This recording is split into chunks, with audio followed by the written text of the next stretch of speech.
सामीन किराम, अस्सलामु अलैकुम व रहमतुल्लाहि व बरकातुहू। अल्हम्दुलिल्लाह अल्हम्दुलिल्लाहिल्लज़ी हदाना सिरातत तरीक़ व जअल लना तौफ़ीक़ ख़ैर रफ़ीक़।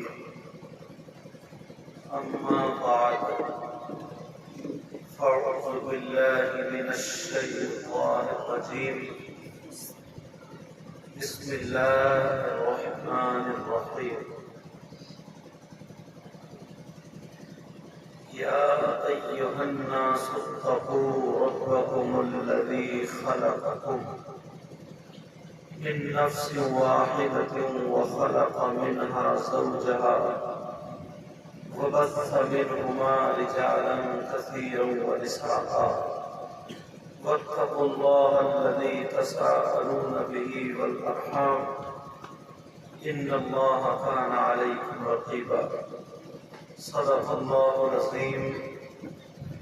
आका की बारगाह में सब लोग दुरूद शरीफ का नजराना पेश करें और ये बुलंद आवाज़ से अल्लाहुम्मा सल्लि अला सय्यिदिना व मौलाना मुहम्मद व अला आलि सय्यिदिना व मौलाना मुहम्मद व बारिक वसल्लिम सलातन व सलामन अलैका या रसूलल्लाह सल्लल्लाहु तआला अलैहि वसल्लम।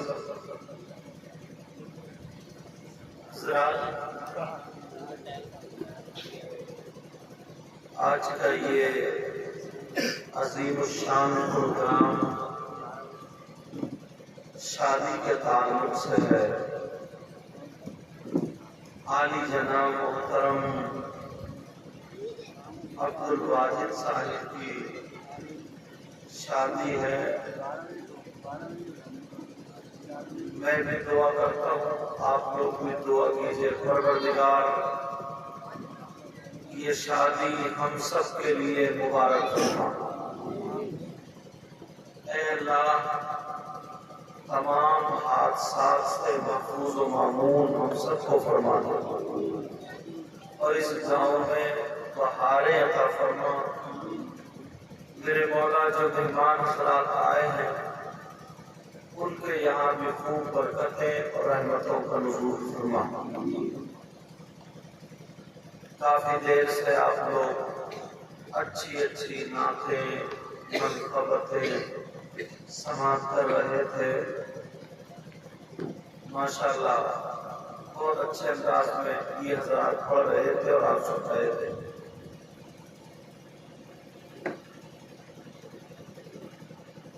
शादी के ताल्लुक से और इसमें जो कुछ इस्लाही बातें हैं वो आप तक पहुंचाने की कोशिश करूंगा। इस बस्ती का नाम बहरपुरा है और जिस घर में शादी है उस घर की बच्ची मेरे ही गांव में जो ये शकील भाई बैठे हुए हैं इनके यहाँ पर है।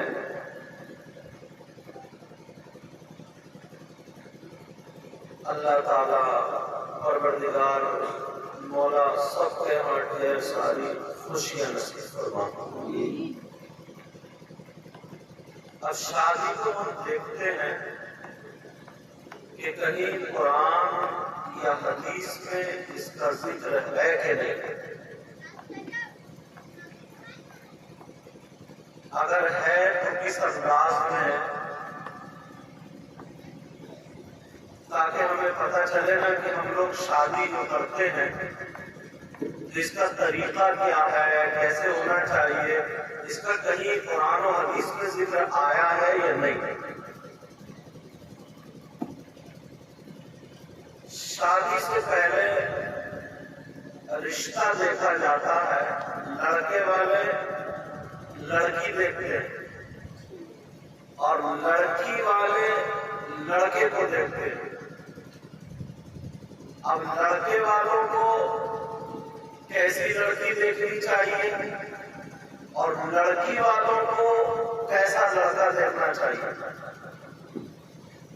इसका इशारा कुरान शरीफ में मिलता है।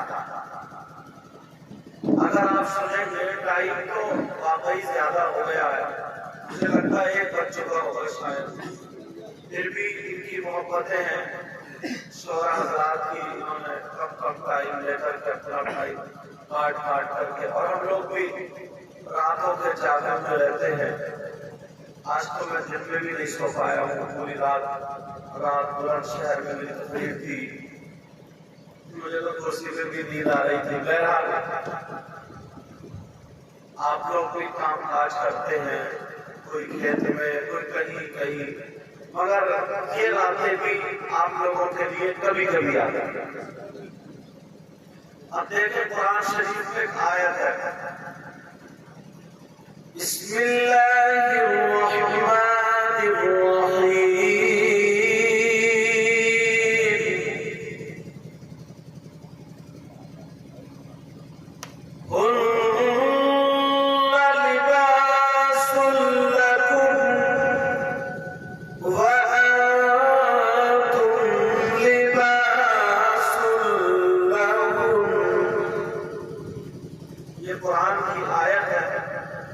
रिश्ता देखना ये इशारा मिलता है।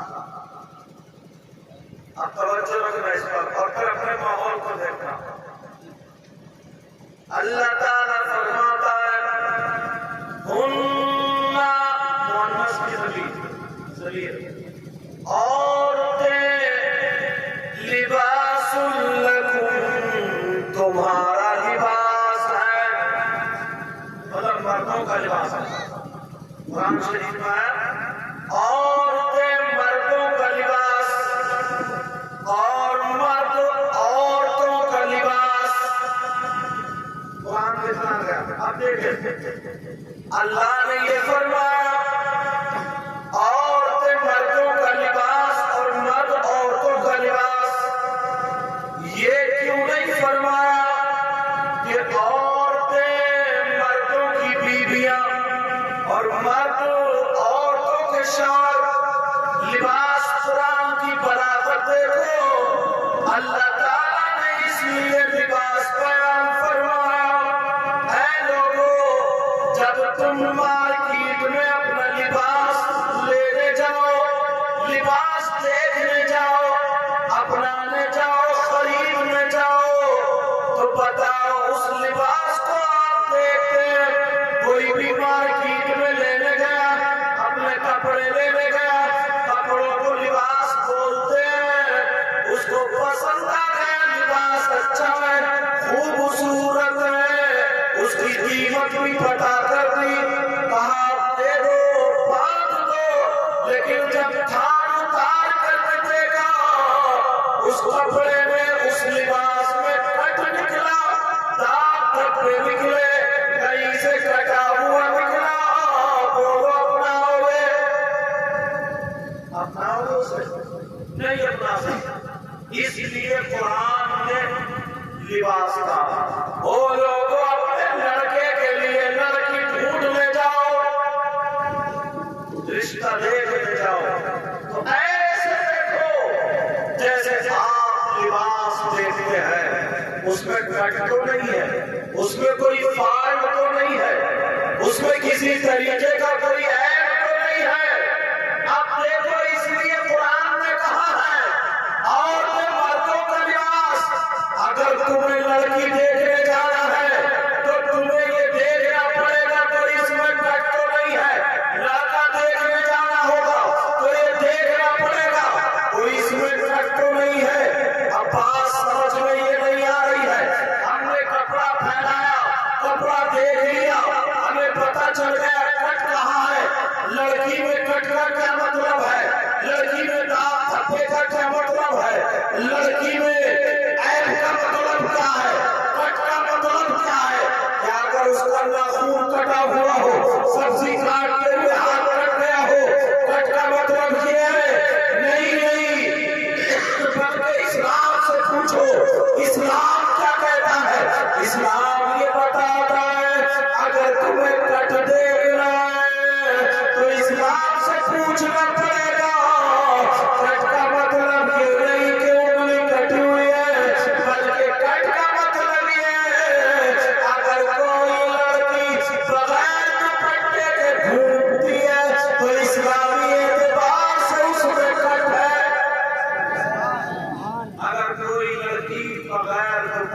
करके घूमती है तो इस्लामी एतबार से उसमें कहता है बगैर लड़की, कोई लड़की बगैर पर्दे के घूमती है तो इस्लामी एतबार से कहता है।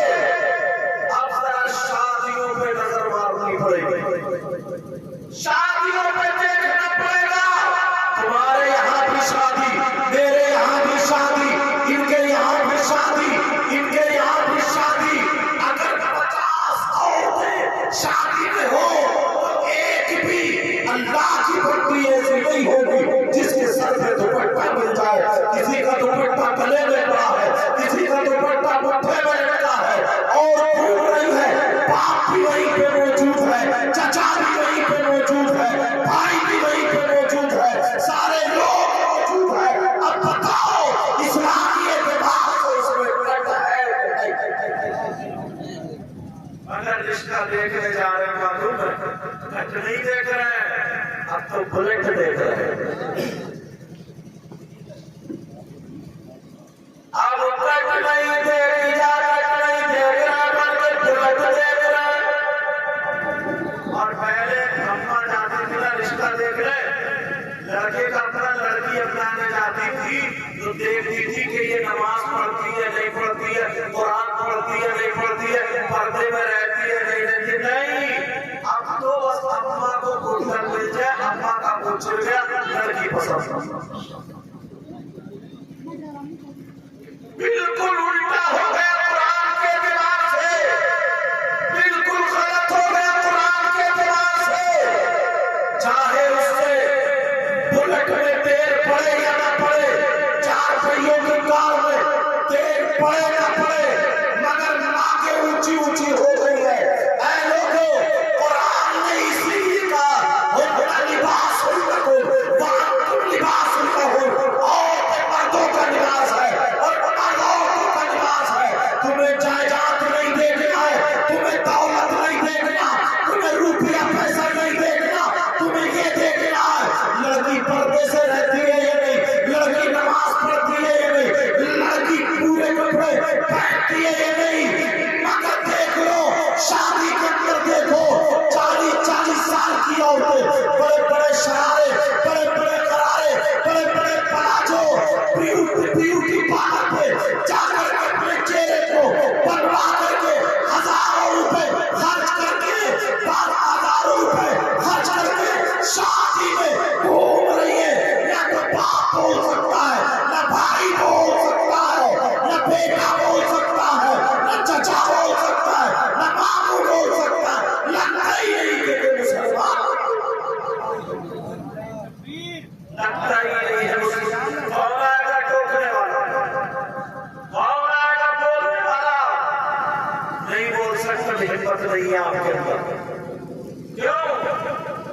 पहले भाई को देख करके बहन शर्मा जाती थी, अब तो भाई को देख के क्या शर्माएगी? भाई तो खुद बचकैया, भाई तो खुद लफंगा, कान में कुंडल है भाई के, गले में चैन पड़ी है भाई के, और सब भाई अपनी बहन के सर पे आंचल रखेगा। डीजों पे नाचने वाला भाई, गानों पे फूले भटकाने वाला भाई, मेरी मेरी बहन बेटियों को मोबाइल पे बातें करने वाला भाई। कौन भाई अपनी बहन के सर पे आंचल रखेगा? मेरी बातें थोड़ी कड़वी होती है, लेकिन सुन लेना नौजवानों, तवज्जो से सुन लेना। अगर जब तुम दूसरे की बहन बेटी से मोबाइल पे चैटिंग करोगे, दूसरे की बहन बेटी से मोबाइल पे बातें करोगे, तो दूसरा तुम्हारी बहन बेटी से मोबाइल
लेकिन आज मेरी कड़वी वापस कर दे। यहाँ पर कम से कम अगर 100 बाप है, बैठ गए कितने घर होंगे? कम से कम 200 घर है। 200 घर मुसलमान है, गैर मुस्लिम, उससे कोई मतलब नहीं। 200 घर, 200 घरों में अगर 50 घरों में जवान बेटियां हैं या 100 घरों में, तो एक आध घर ऐसा होगा जिनकी जवान बेटियों पे मोबाइल नहीं होगा, वरना सबकी जवान बेटियों पे मोबाइल। मानो या अभी अब्बास से पूछो, अब्बास के जनाबे वाला से, तुमने अपनी जवान बेटी को जो मोबाइल दिया किससे बात करने दिया? ये 3 रोटी खाते डेढ़ की अकल रखो। किसकी बेटी है? किसकी बेटी है? ट्रक चल रहे हैं, बसें चल रही है, हवाई जहाज चल रहा है, फैक्ट्री चल रही है। मोबाइल के बगैर सारी चीजें ठप हो जाएंगी, ट्रक फूक जाएंगे, बसें खराब हो जाएंगी, हवाई जहाज रुक जाएंगे, पूरा खानदान भूखा मर जाएगा। है किसी की बेटी?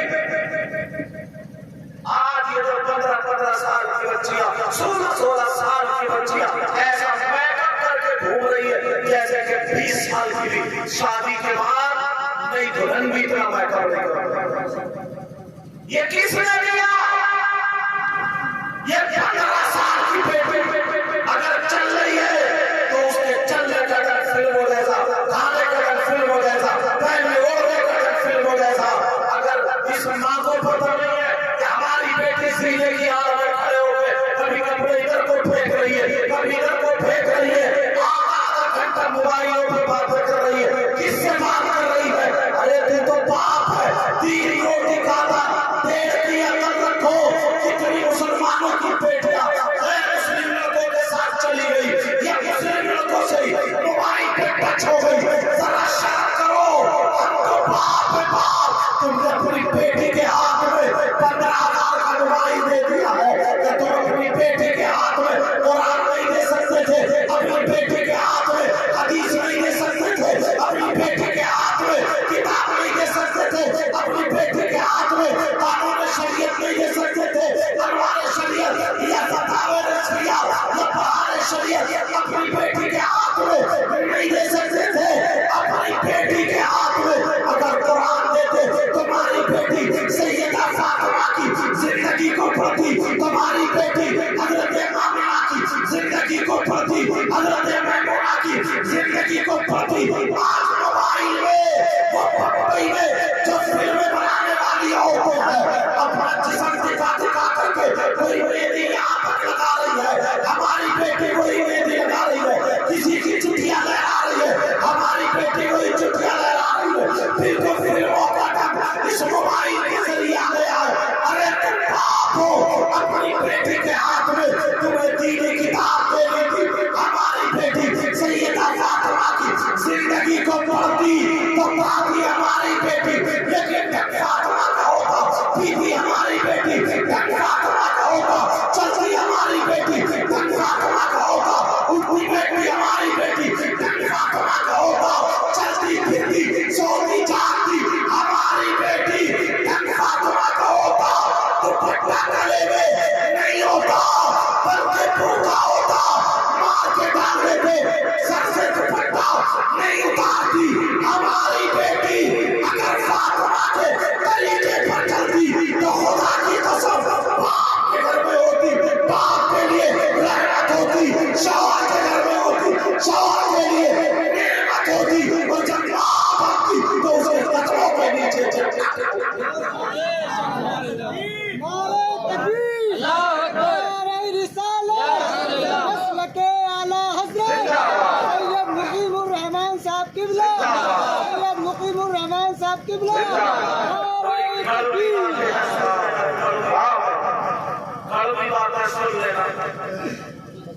यार शर्म हया खत्म हो गई।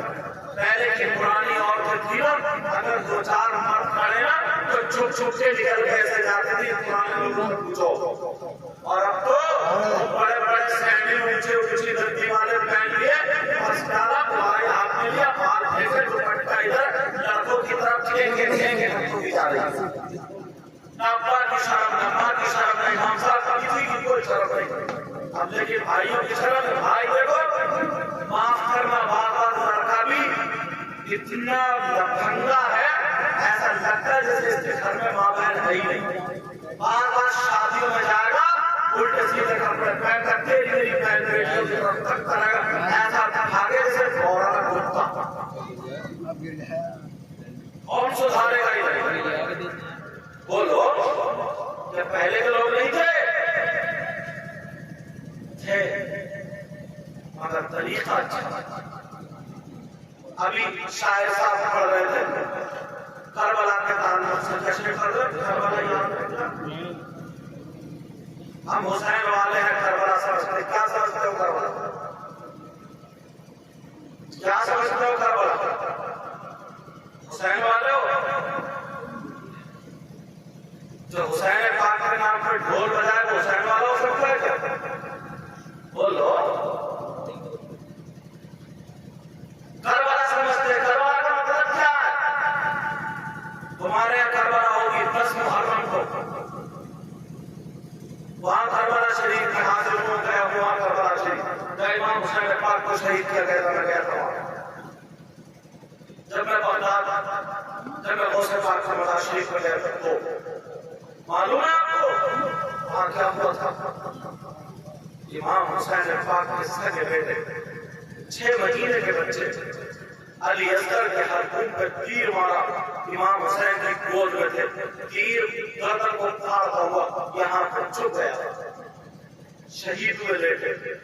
इमाम हुसैन पाक के सगे भांजे और मोहम्मद शहीद हुए लेटे। हजरत इमाम हुसैन पाक के सगे भतीजे हजरत कासिम सरदार में शहीद हुए लेटे। उनके भाई हजरत अब्बास के बाजू कट गए, शहीद हुए लेटे।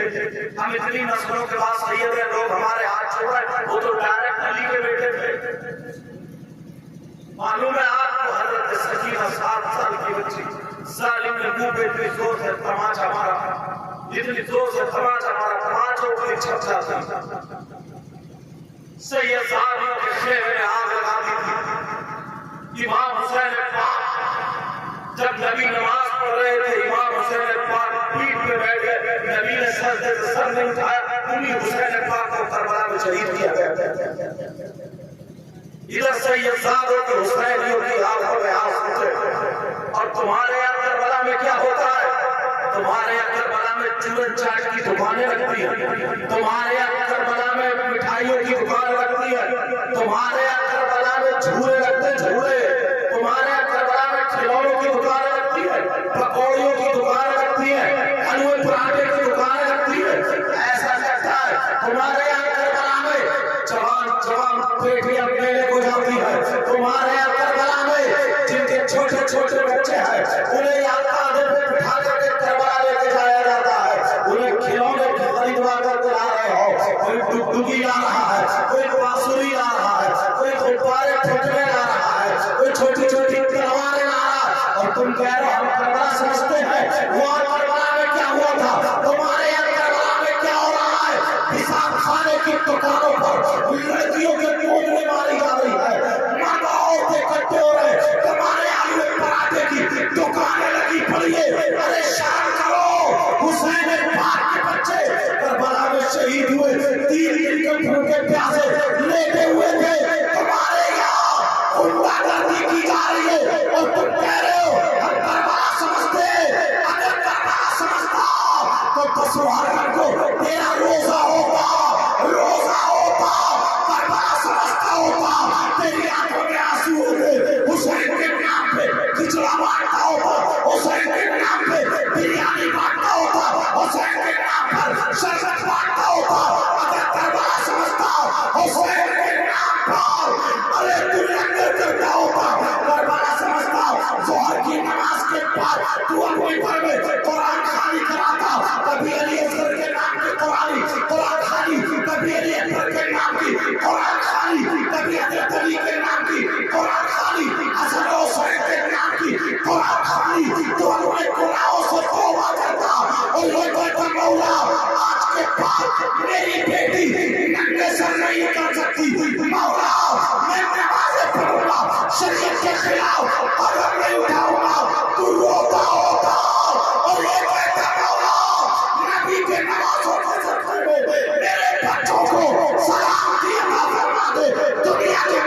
इंसानों को सलामती अता फरमा दे, जो चले गए उनकी माग़फ़िरत फरमा दे, मुझे हुसैन के नक्शे कदम पर चलने की तौफीक अता।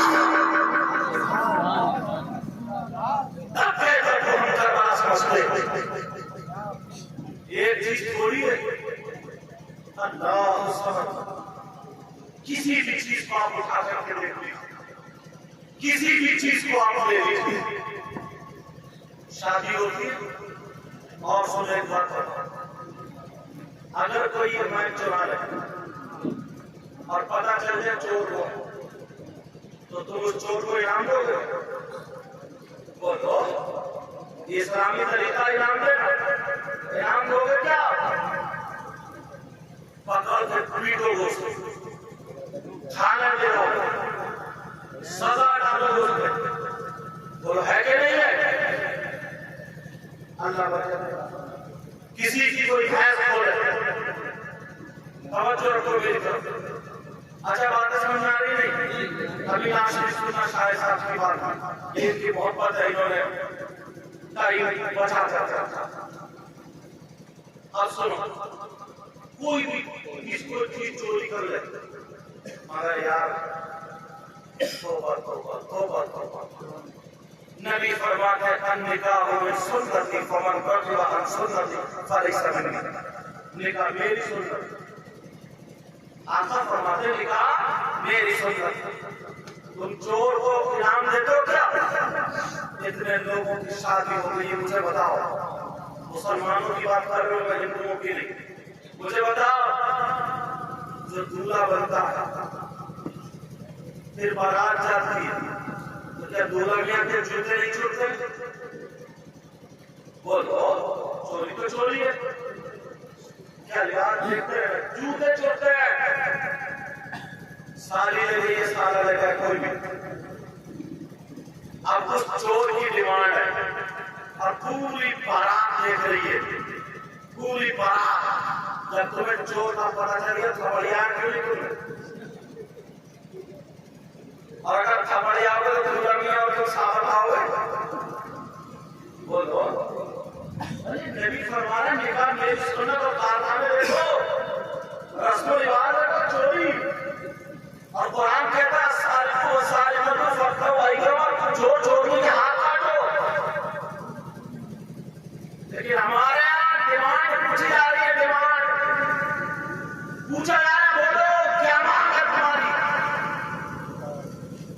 वो चोर या चोर की बोली 10,000, और दूल्हा मियां की तरफ से कुछ हिमायती बोले ऐसा करो 8 ले लो, 8 बोले ना 10, इधर 8, इधर 10, इधर।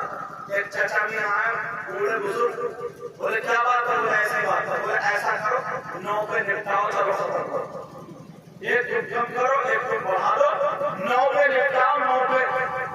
अब वो निपटी और चाचा मियां बोले देखो ये तो इतना हक है।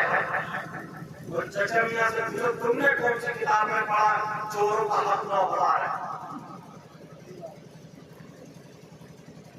तो बूढ़े हो गए, तुम्हारी तो मृत्यु हो गई, तुमने कह तो दिया। बोले ये तो इनका हक है, चोर का हक तुमने कैसे कह दिया? ये तालीम से दूरी की बात है। कैसे कह दिया? कोई नहीं बोला, कोई नहीं बोला, हम चलो सब कह रहे हैं हाँ हम चलो, चलो ठीक है। दुल्हन को गाड़ी में बिठाला, दूल्हा भी बैठे, चले, बच्चों ने गाड़ी घेर ली। तुमने थाने को फोन किया कि साहब उग्रवाद ने हमारी गाड़ी घेर लिया? बोलो, थाने को बोलते नहीं, उनकी भी डिमांड कोई 8, 10, 8, 10, उन्हें भी 10,000 देना पड़ेगा। फिर कोई आने वाले बोले दो, इनका भी हक है। और देखिए ईमानदारी की बात, अब निकाह का जो नंबर है, इमाम साहब को निकाह पढ़ा, इमाम साहब ने निकाह पढ़ा, इमाम साहब को अगर तुम बताओ, इमाम साहब बोले 10,000। वहां पर दूल्हा मियां के अब्बा आ गए, जब 9,000 दिए जा रहे थे ना, बोले ना खुशी का दिन है, 1 रुपया भी कम नहीं हुआ, बोले 10। चोरों को 10 दे दिया, डकैतों को 10 दे दिया। अब जब इमाम साहब का नंबर आया तुमको बोले 10 और पास। इमाम साहब ने जब 10 मांगे तो सही मानों में निकाह होगा, जिनको देना चाहिए रस्ते ही चल रहे हैं, निकालो बच्चे सब दूसरा इमाम लाएंगे। चोर को पाल ले, डकैतों को पाल ले और इमामों को निकाल ले। जरा सोचने की बात है। हम ये पूरे करते चचंगा खाते, तुमने कह दिया हक है उन चोरों का, उन बच्चों को डकैतों का, नाचने वालों को भी दे दिए, आतिशबाजियों को दे दिए, लेकिन जो बशीर का इनाम था उसे 10,000 रुपए देने में अब सबको मौत आ रही है, कोई नहीं बोलता। जब तक हमारी रस्में शरीयत के खिलाफ अगर चलती रहेगी तो वो शादी खाना आबादी नहीं, शादी खाना बर्बादी होती है। वरना याद रखो, अगर शादी करो तो सहाबा के तरीके पर करो, नबियों के तरीके पर करो। इस्लाम ने जो तरीका बताया है उस तरीके पे करो, इंशाअल्लाह। समझ रहे मेरी बात? ये मैंने एक ही नमूना दिखाया है, ऐसे इतने नमूने हैं, इतने नमूने आप कहोगे बात सही है।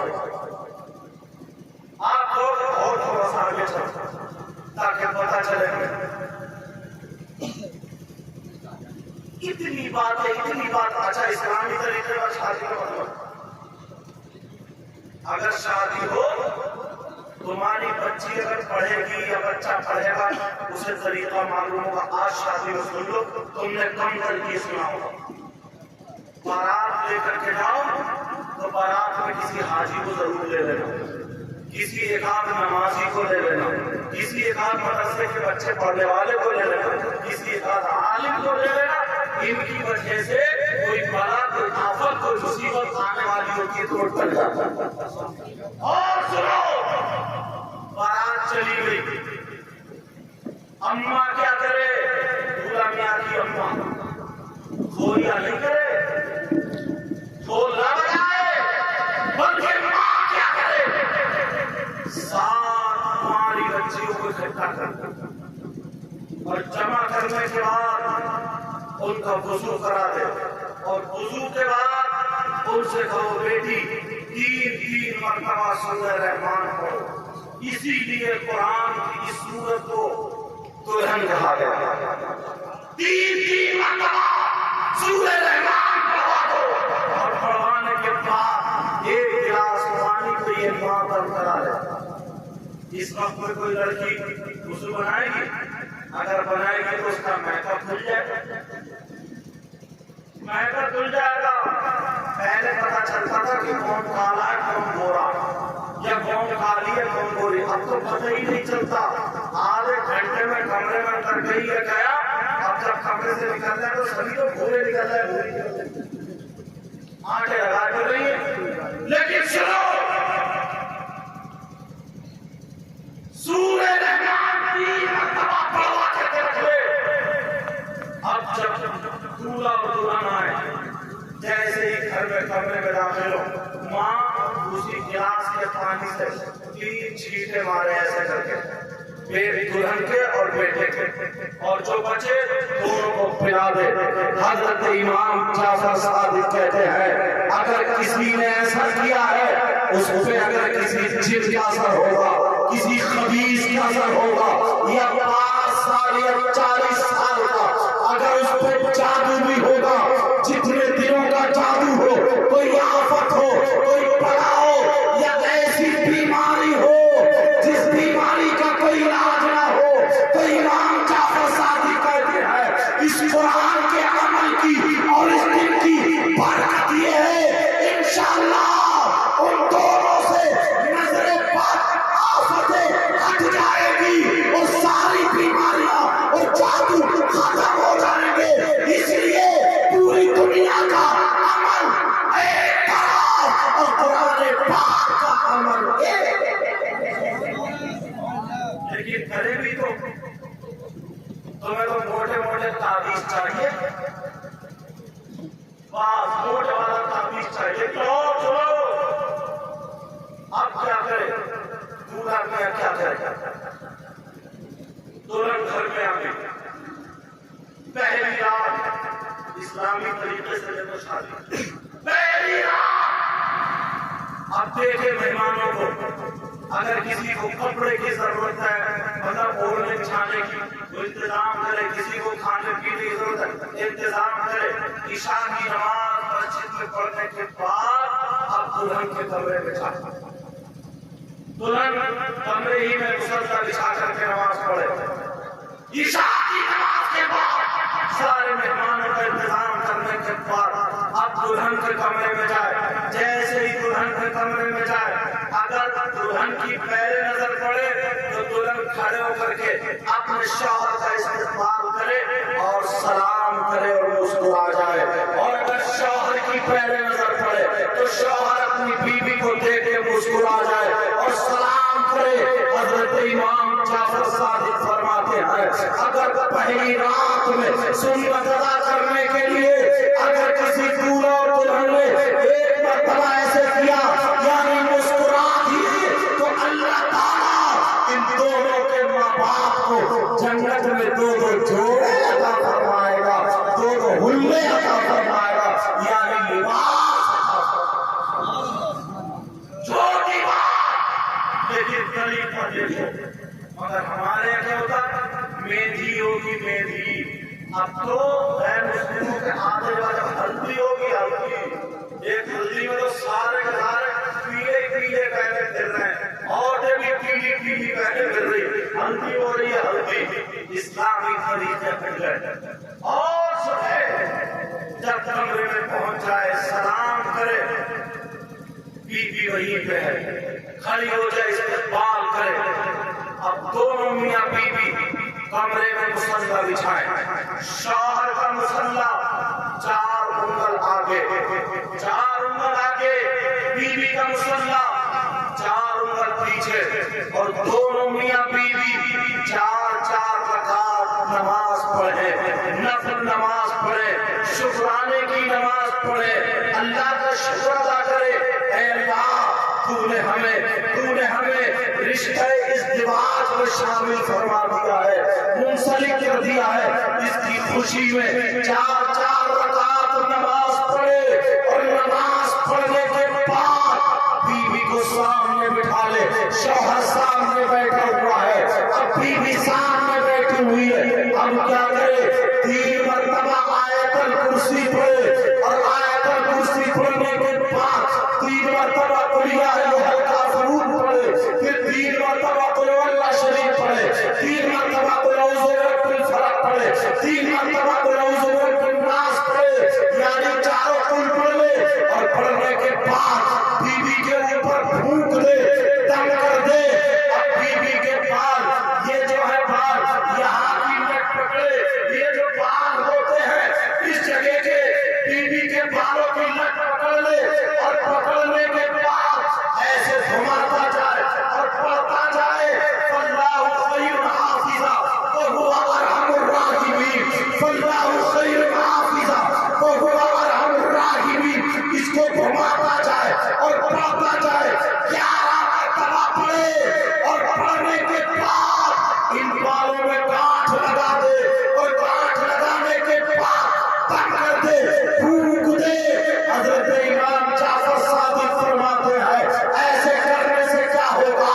इमाम जाफर सादिक फरमाते हैं, अगर किसी ने पहली रात में ऐसा किया तो उसके 12 साल तक उस लड़की की बंदिश हो जाती है। अब अगर कोई इस पे जादू करेगा तो जादू नहीं चलेगा, कोई सिफरी करेगा तो सिफरी नहीं चलेगा, अरबी नहीं चलेगा, आबी नहीं चलेगा, पादी नहीं चलेगा, खाकी नहीं चलेगा, काला जादू नहीं चलेगा, सिफरी जादू नहीं चलेगा, कोई भी जादू उस पे नहीं चलेगा। इमाम जाफर सादिक फरमाते हैं, अगर इस रात में अल्लाह ने बच्चे की उम्मीद पैदा फरमा दी, तो पैदा होने वाला बच्चा या तो आलिम रब्बानी होगा, या अल्लाह का वली होगा, या नेक और सालेह बच्चा पैदा होगा। इमाम जाफर सादिक फरमाते हैं, पूरी दुनिया के अमल और कुरान पाक का अमल, लेकिन करेंगे भी तो ऐसा कहाँ करते हैं। बस शहनाइयां बज रहे हैं, ढोल ताशे गाजे बज रहे हैं, ये सारी खुराफातें, आतिशबाजी, पटाखे, बंदूकें छूट रही है और नाच हो रहा है, बहनें आ रही है। ये उल्टी सीधी रस्में याद है, अच्छी रस्में याद क्यों? ये तकलीफ इसलिए कर रहा हूं मैं, स्टेज पे करने का मौका नहीं मिलता, शादियों के मौके पर करने का मौका मिलता, इसलिए ये बातें बता रहा हूं। और सुनो, जिसकी शादी में डीजे बजते, जिसकी शादी में ढोल ताशे गाजे बाजे बजते, जिसकी शादी में आतिशबाजियां छूटती, ढोल के धमाके होते, वो भी सुने। जिन्नात कहां पर है, उससे पहले ये देखो, किसी भी मनार शरीफ पे आप जाओ तो मर्दों से ज्यादा औरतें, किसी पे जिन, किसी पे भूत, किसी पे खबीस, किसी पे कुछ, किसी पे नाटक, ये सारी चीजें, इनके जिन्नात कहां से आए, पता लगाओ। जिन्नात है कहां, मैं बताता हूं। कुरान की आयत, वइज़ क़ाल रब्बुका लिल-मलाइकति इन्नी जाइलुन फिल अर्दि खलीफा, इसकी तफसीर उठाओ। इंसानों से पहले जिन्नात आबाद थे, अल्लाह ने फरिश्तों की फौज भेजी कि इन्हें मारो, काटो, खत्म करो। कुछ घोड़े बचे, वो पहाड़ों में चले गए, बियाबान जंगलात में चले गए, वनों में चले गए। अब इस तफसीर से पता चला जिन्नात कहाँ है, बियाबान में, जंगलात में, पहाड़ों में। मगर यार, जंगलात में तुम जाते हो, बियाबान में तुम जाते हो, पहाड़ों में तुम जाते हो, तुम्हें जिन्नात चिपटते नहीं, औरतों को घर में आकर घूमते घूमते चिढ़ा गया। और ये बात भी बता दो, सब नाटक नहीं है, सब नाटक नहीं है, होता है इनको ऐसा। तो फिर ये असर आया कहां से, ये भी तुम्हारे करतूत है। खोलो आज, पता लगाओ। किसी कुएं में अगर कुत्ता गिर जाए और वो सारे पूरे पड़े, पानी निकालते जाओ, कुत्ता नहीं निकालोगे तो बदबू खत्म नहीं होगी, कुत्ता निकालना पड़ेगा। अगर बेटियों को जिन्नात से, आफतों से, हवा हवा से बचाना है तो मैं बताऊं, उस कुत्ते को निकालो। एक फसल के बाद दूसरी फसल तुम्हारी साफ हो जाएगी। कहां से आए? जो लड़की कभी घर से बाहर नहीं गई, उस पे जिन का असर कहां से हो गया, उस पे खबीस का असर कहां से हो गया, उस पे ये सारी चीजें कहां से आई?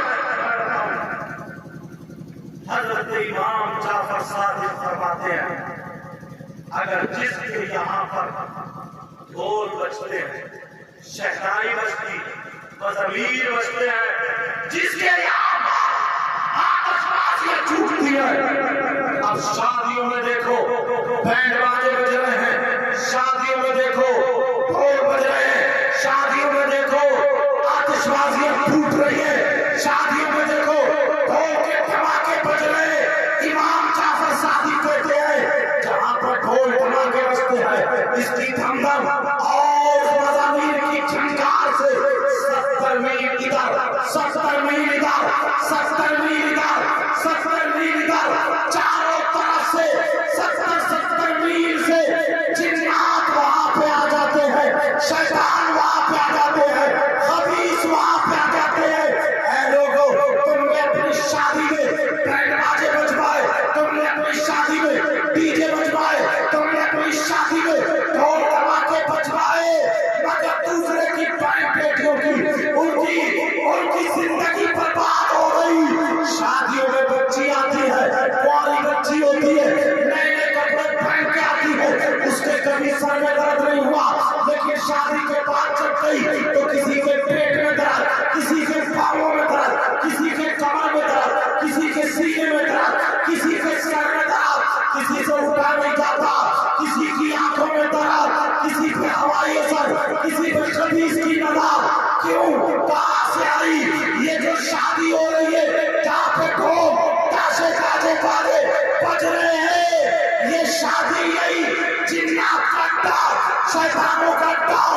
24 घंटा हमें तुम्हें दिखाई नहीं देते। किसी लड़की पे नजर पड़ी, शैतान की नजर, खबीस की नजर, भूत की नजर, जिन्नात की नजर, देव की नजर, ये सारी नजरें लड़की पे पड़ गई। अब मुझे बताओ, लड़कियों की जिंदगी बर्बाद हो रही है।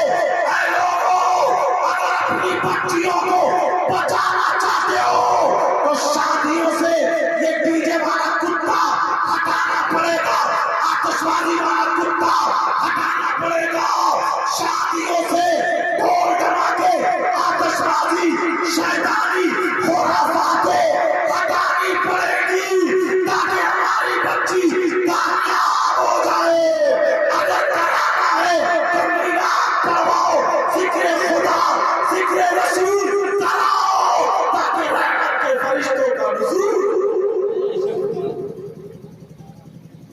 मगर कहाँ पर थोड़ी देर की खुशी होती, थोड़ी देर की खुशी, अगर सही मानों में तुम्हें पता नहीं चलता, सही मानों में आपको पता नहीं चलता क्या थोड़ी देर की खुशी होती है।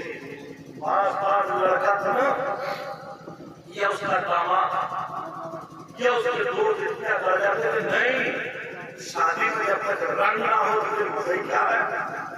रंग देख रहे कितने पर्दा नशीन जो बच्ची घर से नहीं निकलती थी ना, आज वो हजारों में पड़ी।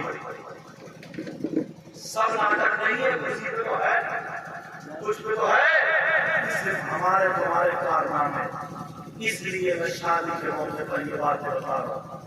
बोलो आज के बाद जितने लोग शायद कर लो, अपनी शादी में बैंड बाजे तो नहीं बजवाओगे, डीजे ढोल ताशे ताशे बाजे तो नहीं बजवाओगे। अल्लाह के वास्ते अपनी बच्चियों को बचाओ, अपने आप भी बचाओ, और पर्दे में बच्चियों को रखो, पढ़ाओ ताकि पता चल जाए उसे क्या हलाल है क्या हराम है। वरना शादियों में 15-15 साल की बच्चियां 16-16, 18 यहाँ पे दुपट्टे लगा लिए हैं, इधर दुपट्टे लगे, अब्बा भी देख रहे हैं, अम्मा भी, भाई भी, कोई किसी से कुछ नहीं। अम्मा क्या कहेगी, अम्मा तो अब्बा बनी पड़ी, अम्मा तो 40-40 साल की बूढ़ी, अधेर बूढ़ी घोड़ी नहीं लगाम, अपने आप को क्या समझ रही है। जवान बच्चे हो गए, जवान लड़की हो गई, जवान लड़के हो गए, मगर इतना मेकअप करके 2 चुटिए बड़े बड़े लहंगे करारे बनी फिर समझ रही है। पता नहीं सबसे अच्छी भाई नहीं हो, इतनी बुरी है, रीच हो गई है। कोई मना करने वाला नहीं रहा, कोई टोकने वाला नहीं रहा। मुबारकबाद के लायक नहीं है अब्दुल वाजिद साहब, इनके भाई, इनके बहनोई, सारे लोग, इन्होंने अपने यहाँ शादी में प्रोग्राम किया। ये मुबारकबाद के लायक प्रोग्राम किया करो, इन लोगों को बुलाया करो ताकि तकरीरें करें, नाते पढ़ें। अब पूरी रात तुम यहाँ से बैठो, आधी रात गुजर चुकी, अल्लाह और रसूल की बातें हो रही, कितने लोगों को ये पता चला। बोलो पता चला नहीं चला। आपसे अगर रिश्ता ढूंढोगे ऐसे ढूंढियो जिसपे कोई कट ना हो। कट का मतलब समझ गया। आप रिश्ता ढूंढने की जरूरत ही कहाँ, बात याद आ गई। मोबाइल पे पहले सेटिंग हो जाए, मोबाइल पे ही। और अल्लाह माफ फरमाए, बाज इतने आगे बढ़ गए, शादी से पहले पूरा प्लान मोबाइल पे बता देती है। कितने बच्चे होना है, नैनीताल घूमने जाना है, कहाँ जाना है, क्या क्या करना है, ये भी होगा वो भी होगा, तुम्हें क्या पसंद है मुझे क्या पसंद है, ये सारी बातें शादी से पहले हो जाती। एक बात बताओ, तुम माँ बाप के कहने से शादी करना, मैं बताऊं यार, जो लड़की तुम क्या समझ रहे हो, वो खाना नहीं खा रही है, उधर मोबाइल इधर ये खाना नहीं खा रहा, ये भी मारा जा रहा है, इधर ये खाना नहीं खा रहा, वो के साथ में अपने अब्बा से ज्यादा, अम्मा से ज्यादा तुमसे मोहब्बत करते हो, वो भी इतना ठंड बोल रहा, मैं भी दे रही है आसमान से 10-12 सितारे तोड़ के आ गए तो, और छत पे चढ़ाए जा रहे हैं, ये आसमान से सितारे आए, समझ रहे, ये सारी चीजें हैं। और होने के एक बात, जो लड़की अपनी माँ को धोखा दे सकती, जिस माँ ने 9 महीने पेट में रखा, जिस माँ ने दूध पिलाया, अरे तुमसे रात के 11 बजे 12 बजे 10 बजे छुप छुप के जो मोबाइल रखे पड़ी है और तुमसे जो बात कर रही है तो माँ को धोखा नहीं दे रही।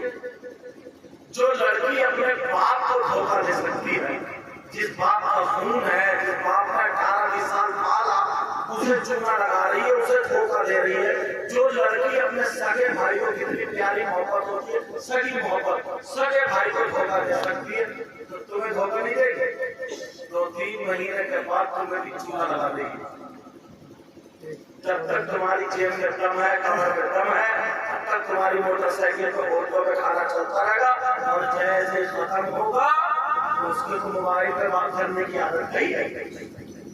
जो माँ को धोखा दे, बाप को धोखा दे, भाई को धोखा दे, ऐसे भरोसा कर रहे हो?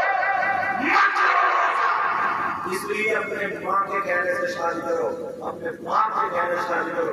जो लड़की बुर्का ओढ़े ना, पर्दा ओढ़े, जिस लड़की को अपने जिस्म का इतना ख्याल हो कि किसी गैर को दिखा नहीं सकती है, तो खुदा की कसम, वो खुदा की कसम खा के कहते हो एक आध को छोड़ो, वो अपने शौहर की हमेशा इज्जत बरकरार रखेगी, मर जाएगी मगर शौहर को बेइज्जत होने नहीं देगी। समझ रहे मेरी बात? इसलिए दौलत मिले या न मिले, रुपया मिले या न, अगर हाँ कोई अपनी बेटी को बुलेट दे ले लो, 4 भाइयों की दे ले लो। मैं मांगने वालों की बात कर रहा हूँ, मांगने वालों की। मांगना जायज नहीं। ये शादी मैं दिल से मुबारकबाद देता हूँ। और हमारे शकील भाई, पप्पू भाई ये कहते हैं कि इसमें आना, और मैं आए पूछो मुश्किल से 15 मिनट पहले या आधा घंटा पहले मैं आए ही था। बस आके वजू बनाया, नमाज पढ़ो, खाना खाओ, उनके साथ में आके इतना थकोगे उसको भी बैठो। मगर एक मोहब्बत होती है, ये लड़के ना इतनी मोहब्बत करते मेरे गाँव में, और जो इस घर की लड़की हमारे गाँव में भी, उसका भी जवाब नहीं। समझे?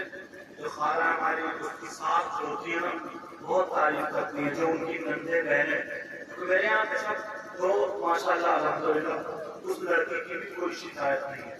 क्यों? उसके बाप की तरबियत है, उसकी माँ की तरबियत है, बहन भाइयों की तरबियत। गाँव में अगर कोई भी बात होती है तो हो जाती है किसी भी तरीके की, मगर वो शरीफ बच्ची है, इनके घर में जो शकील भाई के घर में कोई शिकायत नहीं है किसी तरीके की। ऐसे ही अपनी लड़कियों की तरबियत करो।